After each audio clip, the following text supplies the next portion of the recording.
Welcome all to Whispers in the Dark, where shadows breathe and forgotten voices stir. Step beyond the veil and lose yourself in a realm where reality fractures and nightmares whisper lullabies. Here we conjure true psychological thrillers, haunted tales, and horror stories that burrow deep beneath your skin and nestle in the quiet corners of your mind. Each story crackles like old film reels, unspooling secrets too heavy for daylight. Whether it's the slow unraveling of a fractured psyche or the cold caress of something unseen lurking just behind you, we promise narratives that will haunt you long after the final word is spoken. So get ready, dim the lights, slip on your headphones and listen closely for the whispers in the dark, and subscribe if you dare to return.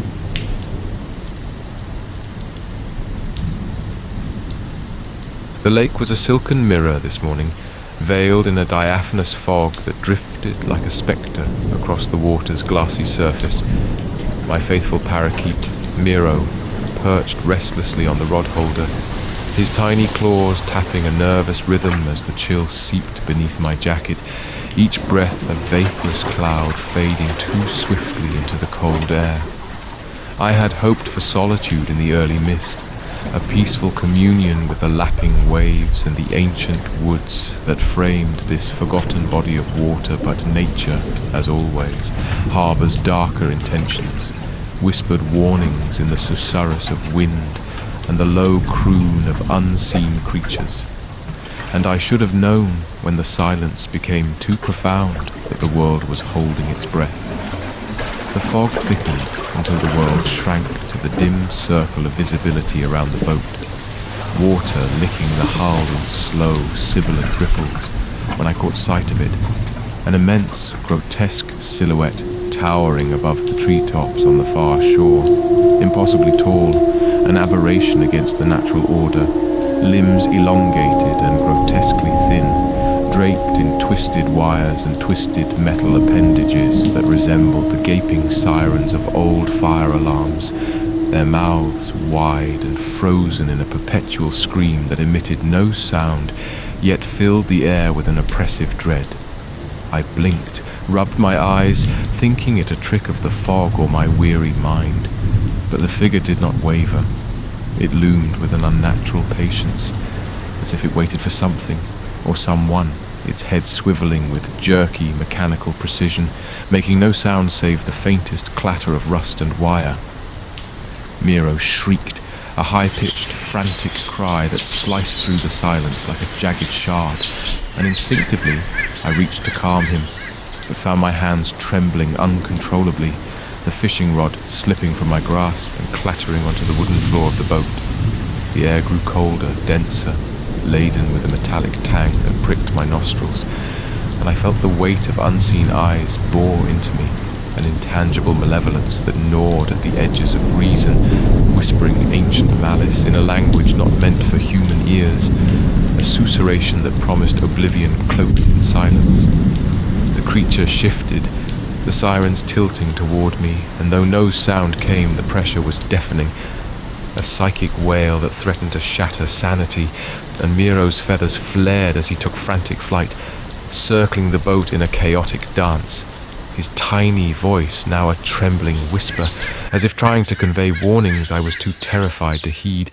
I scrambled to start the outboard motor, hands fumbling with frozen dexterity as the creature took a ponderous step forward, the water bubbling and frothing as its colossal feet disturbed the lake's placid surface, the ripples spreading like tendrils of doom toward me, each second stretched interminably, heart hammering against my rib as I fought to coax the engine to life until a sputter finally roared to existence and the boat lurched forward, tearing through the fog but unable to outrun the nightmare looming behind.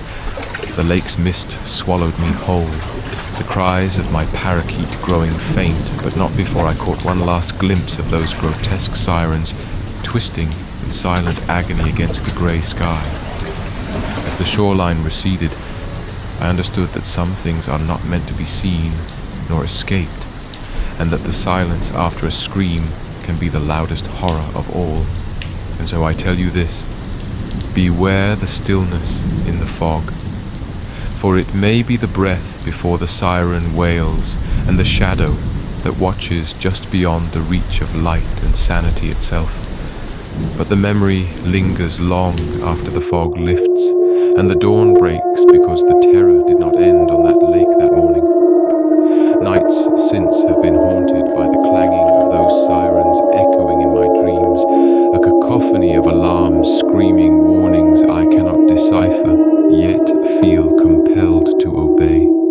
Miro no longer sings, his voice reduced to trembling whispers that barely break the silence, and sometimes, when the wind carries just right, I swear I can hear the mechanical footsteps of that towering thing, pacing somewhere in the darkness beyond the trees, waiting for fog to return, so it can hunt again, and I learn something too. Some monsters are not born of flesh and blood, but of metal and sound, and they do not hunger for flesh, but for something far more insidious, our very sanity.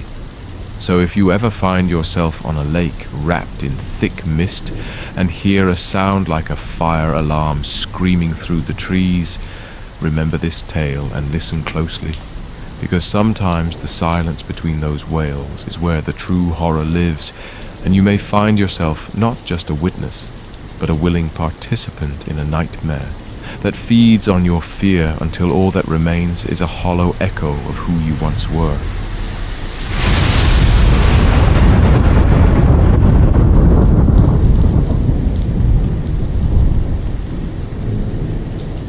The dawn was barely a whisper on the horizon when my brother and I loaded the last of our gear into the truck and headed out to the dense forest where we'd spent our childhood summers hunting.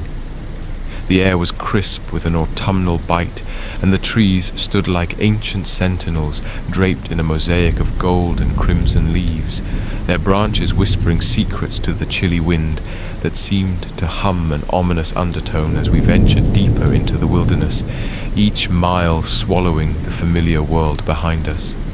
The gravel crunch beneath our tires was the only soundtrack until we reached our usual clearing, a patch of earth flattened by years of boot prints and quiet conversations.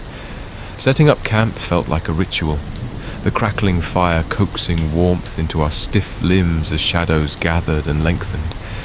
But even as we sat by the flames, swapping stories and jokes, an unease began to seep beneath my skin, a primal premonition that something was amiss beyond the flickering light.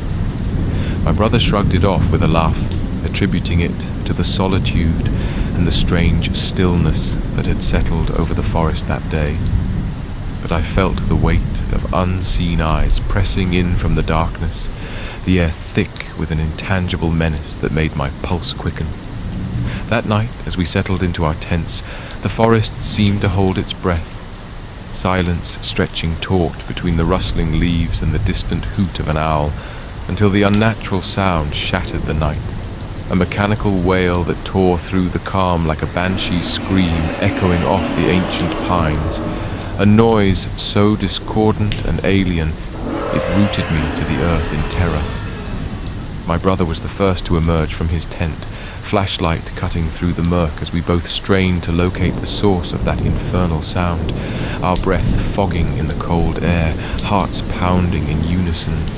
And then I saw it towering at the edge of the clearing, a colossal monstrosity forged from nightmare and metal. Limbs elongated like the twisted branches around it, but grotesquely contorted, draped in a tangle of wires and rusted steel, its head crowned with gaping sirens that rotated with jerky precision, emitting no sound, yet exuding a palpable dread that clawed at my sanity.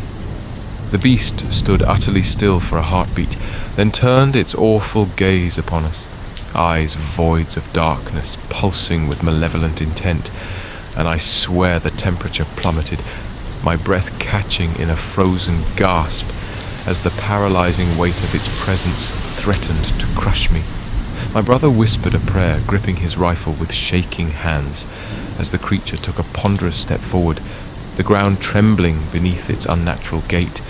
And though the sirens remained silent, they radiated an oppressive psychic scream that burrowed into my mind, fraying the edges of reality, twisting my thoughts with whispers of despair and madness. I reached for my own weapon, fingers numb, heart hammering like a frantic drumbeat as the entity advanced. And then the sirens unleashed a shrill, ear-splitting wail that seemed to rend the very fabric of the forest, a sound so visceral and torturous it threatened to shatter my eardrums and unravel my reason, forcing me to clutch my head as waves of nausea crashed over me. My brother shouted my name through the chaos, and I stumbled backward, disoriented and trembling, eyes fixed on that towering nightmare that defied nature itself, its form warping and twisting as if struggling to maintain its corporeal shape. With a suddenness that defied its monstrous bulk, it lunged toward us, limbs swinging like pendulums, and we fired blindly, bullets tearing through the mist and wood but leaving no mark. Panic surged, and we turned to flee, our boots pounding the leaf-strewn earth as the wails pursued us, a cacophony that echoed with ancient rage and cold inevitability. Branches clawed at our faces and clothes as we darted through the undergrowth, lungs burning and limbs trembling, until finally we burst through the tree line into the weak grey light of dawn and collapsed, gasping and shivering, safe for the moment, but forever altered. As we huddled by the dying embers of our fire, a heavy silence enveloped us, and I understood with bone-deep clarity that some horrors dwell beyond human comprehension, lurking in the shadows between sound and silence, waiting for the moment to rise again. And if you ever hear a wail that chills your blood and freezes your soul, remember this. Some sirens do not call for help, but to herald the end of your sanity, and the forest never forgets those who run from its dark secrets.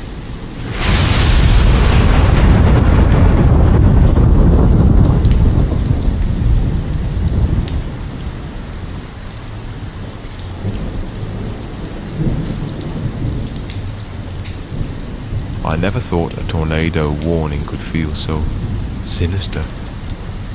We lived in this modest house on the outskirts of Colorado. Me, Claire, my wife Jenna, and Claire's 7-year-old son, Eli. It was an unconventional family, sure, a throuple if you want to put a label on it. And while that brought its own challenges, we'd found our rhythm, a fragile kind of peace. I was 26, Claire 24, Jenna 27. Eli was our anchor, the reason we all pushed through the chaos of our tangled lives. The sky was bruised that afternoon, an ominous swirl of grey that blanketed the horizon like a suffocating shroud. The tornado sirens blared, a wailing dirge slicing through the thin walls of our home. Panic gripped us immediately, that primordial urge to survive gripping our throats like a vice. We rushed Eli into the basement, me fumbling with the latch as Claire comforted him, her voice trembling but steady, whispering reassurances that I couldn't fully believe myself. Jenna was already down there, clutching a faded photo of her parents, her knuckles white. The wind outside howled like some malevolent beast unleashed from the depths of the underworld, rattling the house with terrifying ferocity. Then something else. A sound not carried by a wind, but by something altogether more unnerving. A distant, metallic, bone-chilling moan that wasn't human or animal, but mechanical and organic in some grotesque amalgam. My heart hammered in my chest as I strained to listen, fingers digging into the rough concrete of the basement wall. Eli's wide eyes searched ours, the innocence in his gaze a stark contrast to the madness creeping through the storm. I tried to focus on breathing, but the sound grew louder. A low, droning wail, punctuated by a dissonant clanging that echoed through the basement like the echo of a death knell. Jenna whispered, "Do you hear that?" I nodded, unable to speak, a primal dread rooting me to the spot. The basement light flickered and died. Darkness swallowed us whole. Panic threatened to unravel our sanity, but then the house trembled, a low vibration reverberating beneath our feet. It was then I heard it, the sickening creak of elongated limbs scraping against the outside walls, slow, deliberate, like the steps of some eldritch colossus. We huddled together, breaths shallow, sweat slicking my forehead despite the cold. And then Eli whimpered, pointing a trembling finger toward the small basement window. Through the gloom, I saw it. Something grotesque, towering, impossibly tall, silhouetted against the storm-dark sky. Its limbs were impossibly long, joints bending in unnatural angles, wires and sinew twisted together in a nightmarish sculpture of sinewy metal and flesh. The head, a grotesque siren blaring discordant alarms into the chaos, spun slowly, its wails drowning out the storm. I've read stories of creatures that haunt the edges of human comprehension, but to see it, to feel its presence, was a terror beyond words. It wasn't just the thunderous sound or the violent wind, it was the sheer malevolence radiating from that thing, like the embodiment of every primal fear mankind has buried in its collective unconscious. Claire shielded Eli with her body, whispering protective incantations I didn't understand but hoped somehow reached beyond reason. Jenna grabbed my arm with a desperate grip, eyes wide and glassy, silent tears tracing trails down her cheeks. I wanted to scream, to run, to fight, but all I could do was watch as the creature's gaze, if you could call those voids eyes, fixed on us, and the siren's howl morphed into an almost communicative pattern, a warped, hypnotic cadence that scraped against my sanity like a rusty blade. Time dilated. Minutes stretched into eternities. Then, without warning, the creature turned and vanished into the maelstrom as suddenly as it had appeared, leaving behind an oppressive silence so thick it pressed against our eardrums. When the power flickered back on, the storm had passed, but we were forever altered.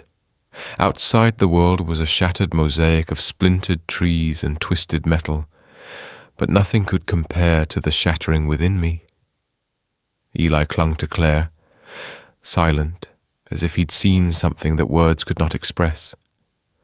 Jenna and I exchanged glances, haunted, broken, and I knew the siren's wail was not over. It was only the beginning. Something had marked us that day, something ancient and incomprehensible. The warnings, those sirens that once meant danger from weather, now felt like an ominous prelude to a darker storm. I sometimes catch myself listening for that dreadful cadence in the dead of night, a warped lullaby signaling that Siren Head is not just a myth whispered by frightened children, but a harbinger of a horror far more insidious, one that doesn't just tear through houses and trees, but invades the very fabric of your mind. If you ever hear that sound, don't run, don't hide, listen carefully, because sometimes what listens back is far worse.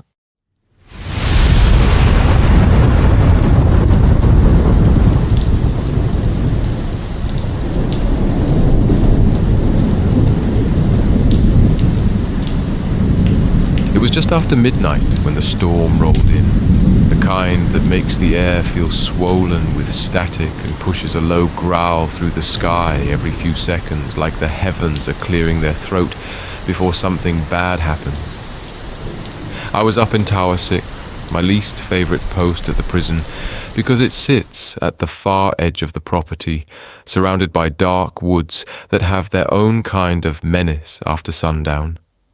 Rain was pelting the glass hard enough to blur the perimeter lights into smudges, and I had that creeping paranoia in the back of my neck like someone was watching me, even though there shouldn't have been a soul out there. I took a swig of bad coffee, rubbed my eyes and glanced toward the north fence when I saw it, the prison siren tower. Only it looked wrong.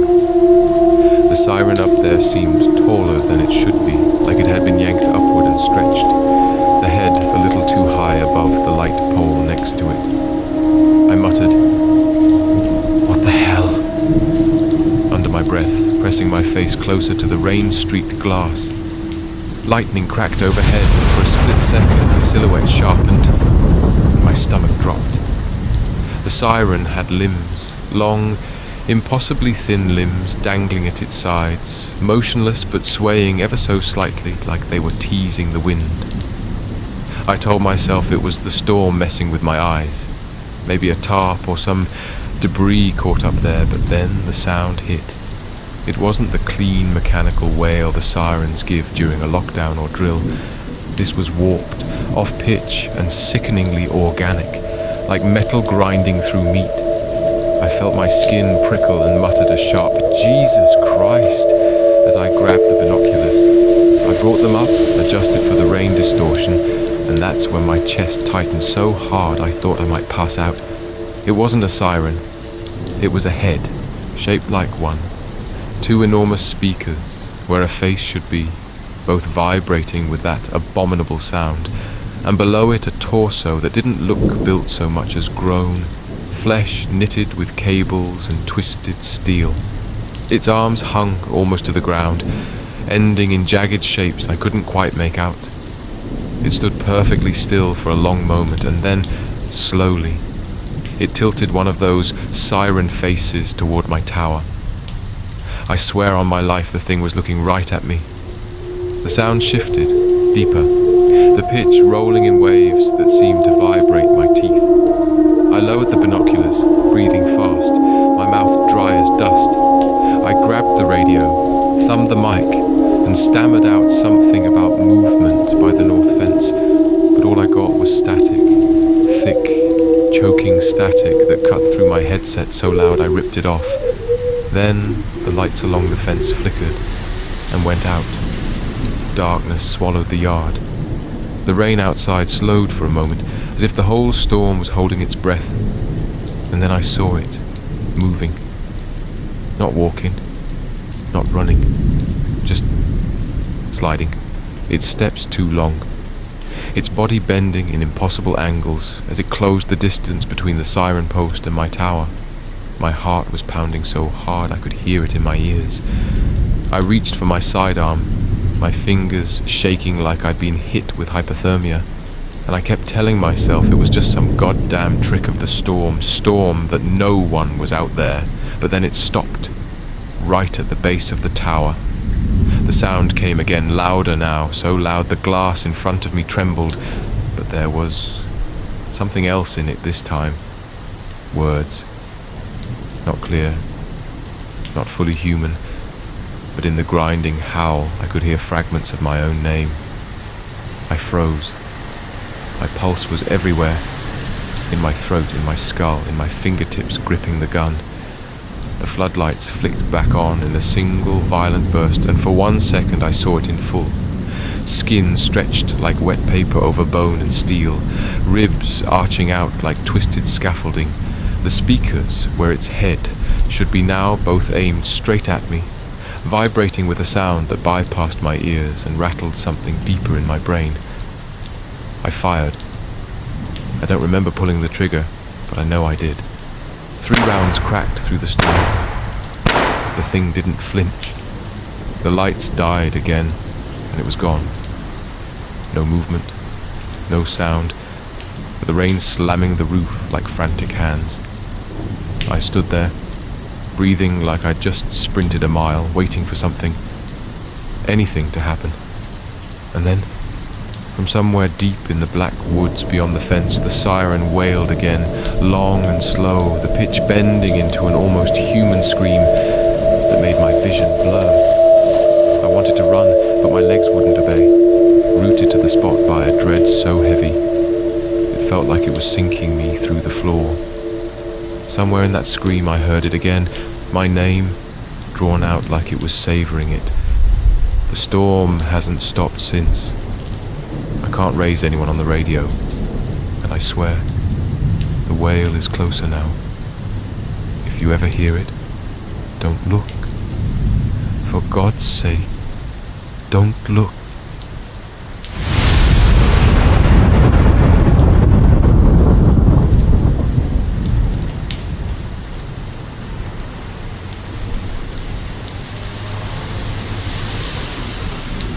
The sea had a way of swallowing light even before the sun went down, and that night it seemed hungrier than usual. The clouds above were swollen black masses bruising the sky, while the wind sliced across the deck with an unrelenting shriek like some furious thing trying to peel us from the vessel. We were a crew of 8, crammed into a rust-streaked fishing trawler called the Marrow.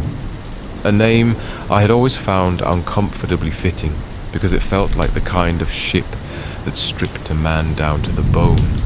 I had been at sea for 20 years and thought I knew storms, but this one had a kind of feral consciousness behind it. Lightning flared, and for a heartbeat the whole ocean turned to molten silver. The waves looking less like water and more like something alive and vicious. The captain, a thick-shouldered bastard named Ellis, had both hands on the wheel and was shouting over the wind for Mason to check the radar because we were supposed to be closing in on the pier, but the screen was fritzing static, crawling over it like maggots on a carcass. I was tightening the starboard ropes when I saw it. Not at first in its entirety, but just a shape on the horizon, towering and thin, so thin it looked like the storm might tear it in half, but it didn't sway right. It didn't match the rhythm of the sea. My first thought was some derelict radio tower, maybe. Lightning had fried it and left it jutting out there in the water. But then another bolt cracked the sky and I saw the outline clearly. My mouth went dry, my gut turned heavy. The top wasn't a beacon. It was 2 enormous sirens, each one turning slowly with an unnatural precision like the motion of an insect's head. The base of the thing wasn't metal either. It was mottled flesh, stretched taut around a frame of cables and bone like rebar woven through muscle. I remember Mason yelling, "Holy fuck, what is that?" And the sound that came from those sirens tore the words right out of him. It wasn't just loud, it was invasive. The low end shook my ribs, and the high end felt like it was trying to crawl inside my skull and tear at something tender. My knees buckled, and I grabbed the railing. My ears felt wet. When I pulled my hand back, it came away with blood. The captain screamed to cut the engine, but the wind was driving us right toward it, like the storm was in on the hunt. I could see its arms now, absurdly long, reaching down near the surface of the waves, fingers tipped with jagged protrusions like splintered anchors. The speakers, where a head should have been tilted, and the sound shifted, bending into patterns almost like speech, but nothing human, just fragmented cadences that made the hair on my neck lift. Mason staggered past me, clutching his ears, and fell to his knees, vomiting red foam. Ellis was cursing and praying in the same breath, pulling at the wheel, but the sea wasn't listening. Another lightning flash, and it was closer. The scale of it was wrong. Impossible. This thing rose out of the ocean like a cathedral, grown from sinew. Every detail was wrong. Angles that shouldn't exist, proportions that made my mind lurch like it was trying to reject what I was seeing. Jonah, one of the deckhands, stumbled out from the cabin with a flare gun and fired at it. The flare arced high and fell into the water the moment it hit the sea. The sirens blared again, and Jonah dropped the gun and started screaming. Not words, just this animal noise. His hands tearing at his own face, Ellis tried to drag him back, but the boat lurched hard. A wave big enough to blot out the horizon smashed into us, cold brine swallowing half the deck. I went under, choking salt into my lungs.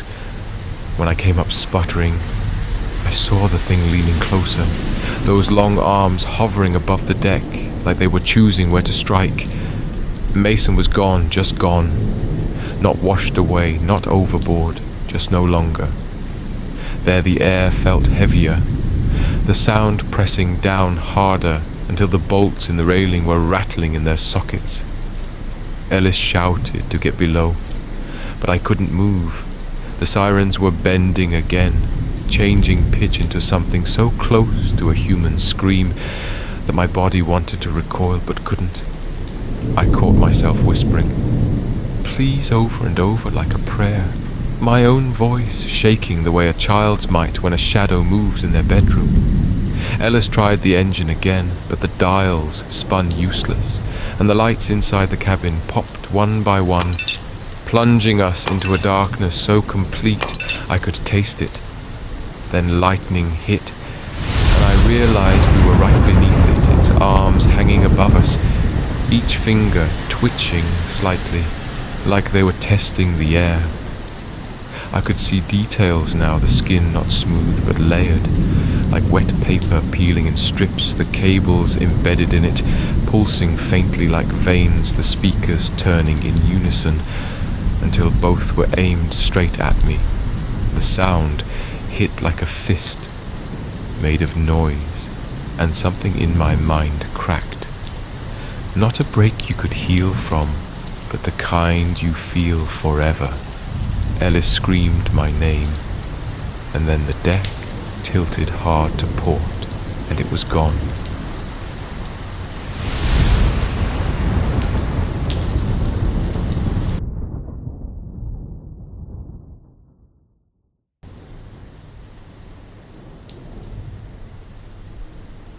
The night shift at St. Vincent's always had a certain pallor to it, like the fluorescent lights weren't just illuminating the halls, but sucking the warmth right out of them, and tonight the air in the ICU was heavier than usual.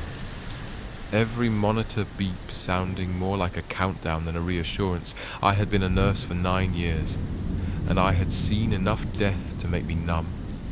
But not tonight. Tonight, the tension sat on my chest like a wet sandbag. It was nearly 2 in the morning when I decided I needed a cigarette.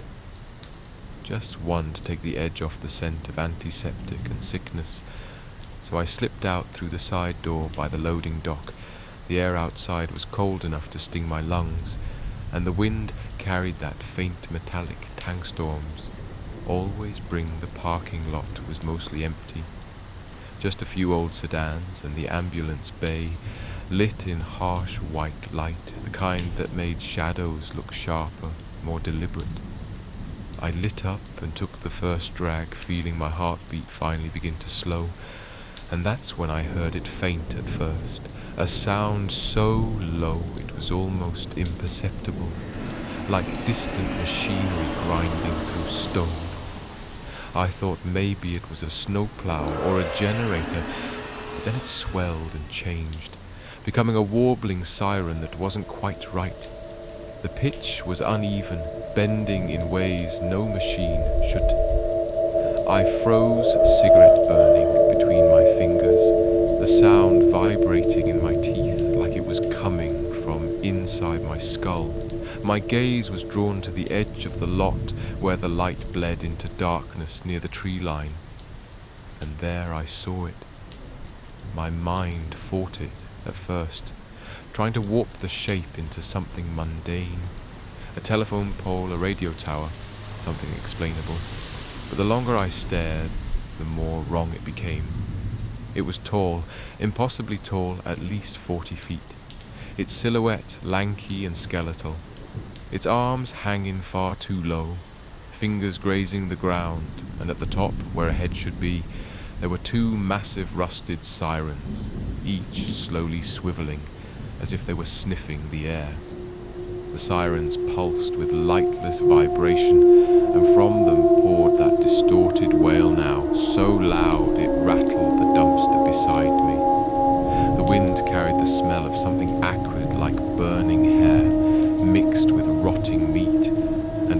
clung to the back of my throat.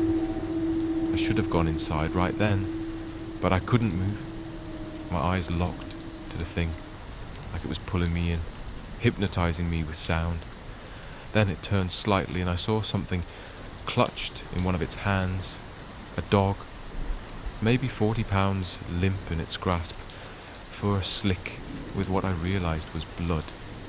Before I could even process it, the Siren Head tilted back and dropped the animal into what I can only describe as a tear in its torso. Not a mouth, not a throat, just a slit of wet darkness that swallowed the dog whole.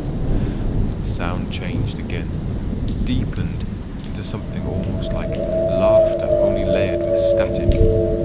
My stomach churned bile rising into my throat. I dropped the cigarette and stumbled back, the heel of my shoe catching on the curb. The siren swiveled toward me, both aiming directly at my face, and the pitch shifted once more, bending into something close to words, fragments of syllables that sounded like my name.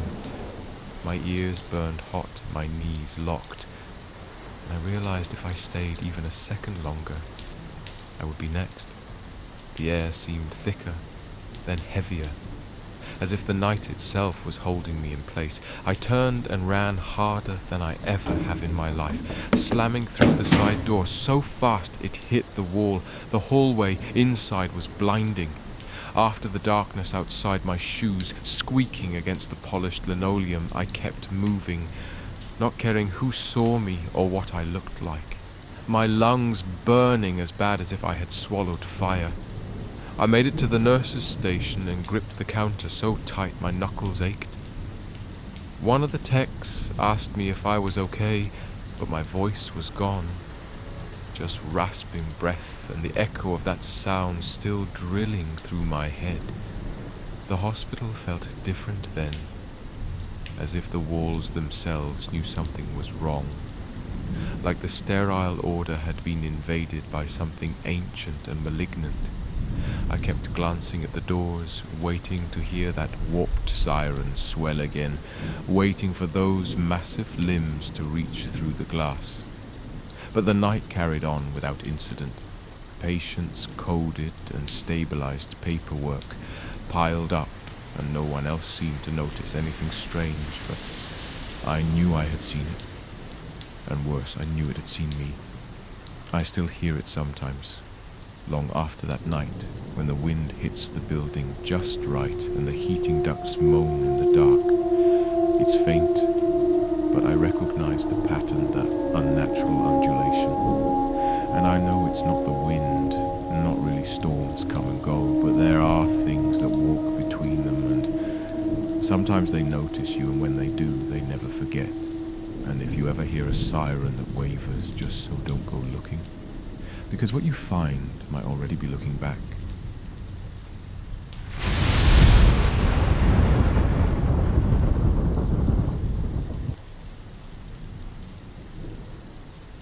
It had been one of those days where the sky seemed to wake up already angry, a thick slate blanket hanging low and swollen over the town, pressing down so heavy it felt like the air itself was bracing for something ugly.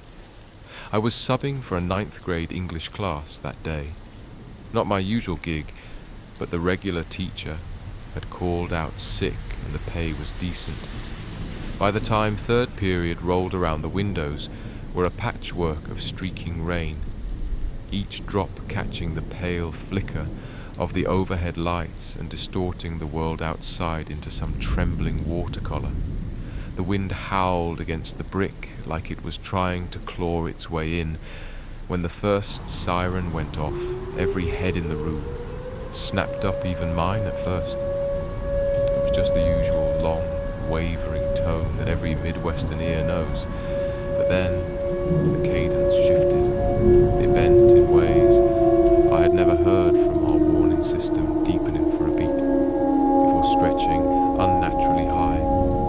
The principal's voice crackled over the PA, telling everyone to move into tornado drill positions. The students groaned but shuffled into the hallway, crouching against the lockers, hands over their necks, while I walked the row, making sure no one was joking around, but I kept glancing at the end of the corridor where the double doors rattled faintly in the wind. The siren's pitch kept fluctuating, twisting into dissonant intervals that made my teeth ache somewhere in my gut. I knew it was wrong, just wrong. I slipped into a classroom that faced the football field, thinking I'd peek out to gauge the sky and maybe see the funnel forming.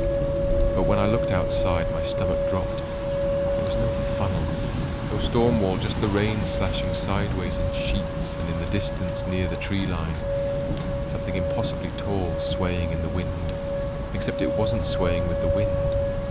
It was moving against it, deliberate, controlled. It had a body, like a distorted skeleton draped in something that might have been skin.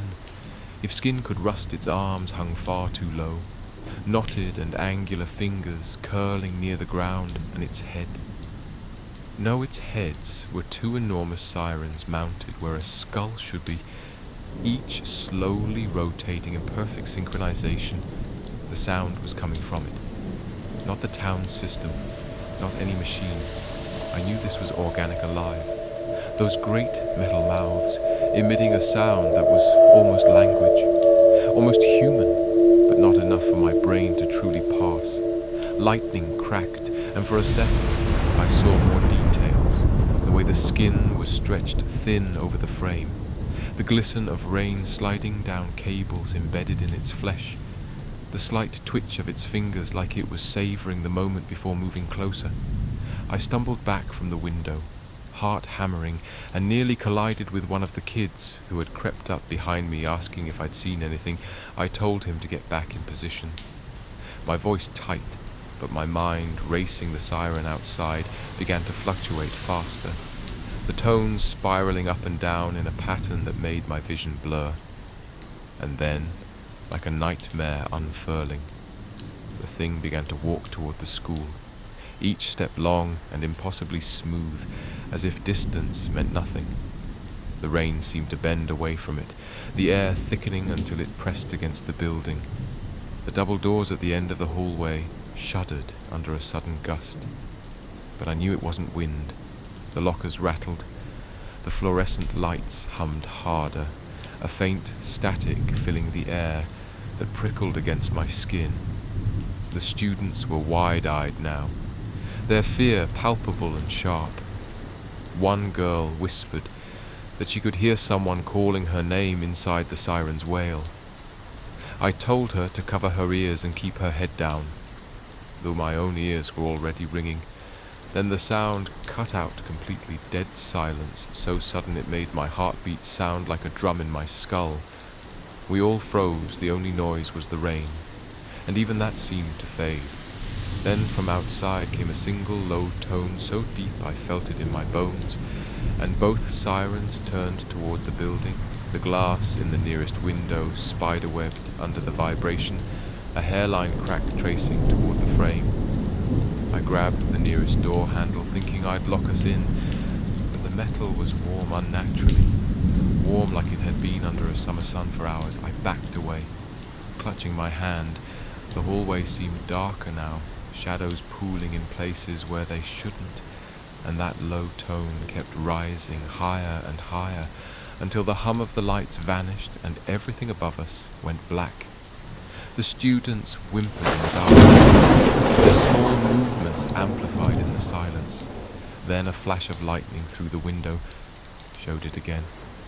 Now closer, its torso hunched to peer in its limbs, folding in ways that made my stomach knot, and I swear I could see its sirens pulsing with some kind of rhythm like a heartbeat. The glass bowed inward, and I knew that if it wanted in, nothing would stop it. The lights flickered once more, and in that instant it was gone, not fading into the distance, just not there anymore, replaced by empty rain.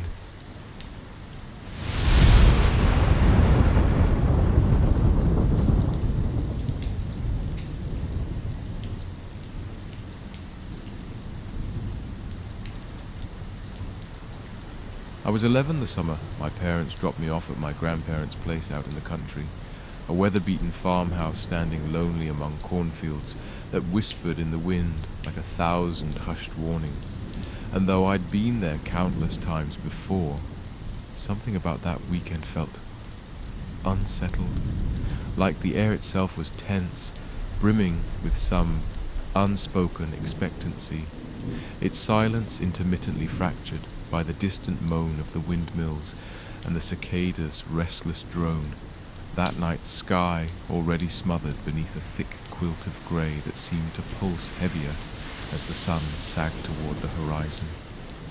My grandfather already inside watching his static-filled television, while my grandmother hummed tunelessly in the kitchen, slicing tomatoes with her dull paring knife, as I sat on the porch steps idly tossing a stick into the dust until I heard it, the sound, a siren at first, one I recognized from the weekly tornado drills back home in the city, except this one was wrong, its pitch twisting unnaturally, fluctuating in a way that prickled the hairs on my arms. And though the nearest town was miles away, the sound grew louder, closer, like it was crawling toward me through the fields, a mechanical bellow that slid into something almost human before warping back again, the dissonance vibrating inside my teeth. I stood, half expecting my grandparents to rush out in panic. Yet the house behind me remained placid, windows glowing warmly, as if nothing unusual stirred outside. Curiosity gnawed at my better judgment, and I stepped off the porch into the brittle grass, the air dense with the smell of rain, though no drops had yet fallen, and I walked past the edge of the yard into the corn, where the stalks closed around me, each step muffling the house's presence behind me until I felt utterly alone, save for the siren, which now felt impossibly close. I parted the corn and froze. What I saw there has stained my mind in ways I cannot scrub clean, a figure impossibly tall, skeletal, yet its limbs were not bone but something sinewy and pale, skin stretched too tight over angles that jutted wrong, and where its head should have been, there were two metallic shapes, twin sirens, dented, scarred, streaked with rust, as if they had been buried for decades and clawed back into the daylight. They swiveled in slow, deliberate arcs, emitting that sound that seemed to reach inside me, dragging my thoughts like sludge, forcing flashes of things that were not mine into my head. Faces screaming, mouths agape in silent horror, streets empty under a blood-orange sky, an ocean rotting under the weight of dead gulls. And before I could force my eyes away, those sirens shifted again, and something hung limp from its clawed hand. A stray dog from the farm. Down the road I realized too late, its legs twitching feebly, before a sound like wet fabric tearing reached me, and the creature lifted its prize toward the sirens as though feeding them, though no mouth was visible, only the grinding of metal and the wet percussion of meat being reduced to pulp. The smell hit me next, copper and bile so strong it clawed at my throat, and I staggered back, desperate to not scream, for some primal part of me knew that making a noise was an invitation. I turned and bolted through the corn, each stalk clawing at my arms and face, while the siren sound surged behind me, now warped into a mocking mimicry of my own voice calling my name, the inflection perfect except hollow, wrong. Something about hearing yourself from outside your own head is enough to splinter sanity, and I nearly fell twice in my scramble back to the yard, my legs shaking as I burst onto the grass, my chest heaving, my eyes darting toward the porch where my grandfather now stood in the doorway, expression unreadable in the dim light, his silhouette stiff, too still. "Grandpa," I panted. "There's something out there, something." My words died as he stepped forward just enough for the light to catch his face, and what I saw stopped my heart cold. His eyes glistened unnaturally in the lamplight, not in fear but in recognition, and before I could speak again, he raised a finger to his lips in a gesture that was neither comforting nor protective but commanding, warning me into silence. Then ever so faintly from behind me in the corn, the sirens fell silent, and in their absence I heard something worse, breathing, Slow, deep, wet far too close to be hidden by the darkness, I turned back toward the stalks and saw nothing. Yet the air shifted as if something massive leaned forward, peering at me just beyond the boundary of sight. Grandpa's whisper reached me then, low and taut with something like resignation. You should never have answered the call.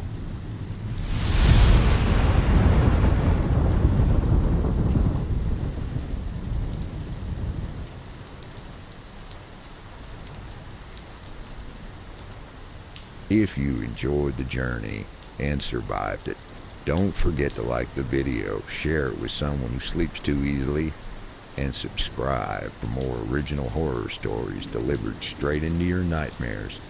And if you have a true tale or twisted idea you'd like me to bring to life, leave it in the comments below. I read them all.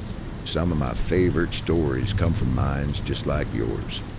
And so the final candle is burned out, but some stories never really end.